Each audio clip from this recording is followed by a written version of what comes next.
Well, hi there, Rachel Ray. This is Old Man Steve here, and I wanted to show you a few of things that I just throw together in the kitchen. This is a little hors d'oeuvres that I'm making for you. You know, when your gal pals come over, you want to serve them something good to eat.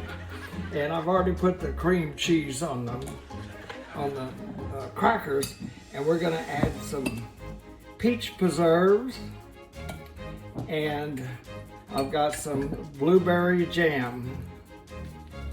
And you just alternate those, and you've got some good eating there for your gal pals, and y'all can have a little glass of wine maybe.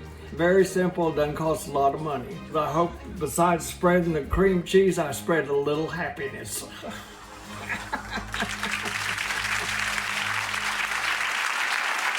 love you, Steve.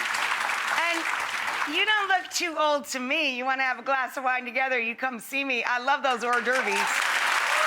So, Steve, I don't know if you want to cut this into a TikTok and use it on your block of those, but I have a kind of a hidden pleasure.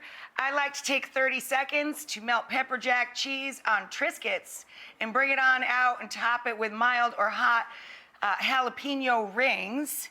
And I think that's delicious too, so we could have hot and sweet hors d'oeuvres together. Cheers to you.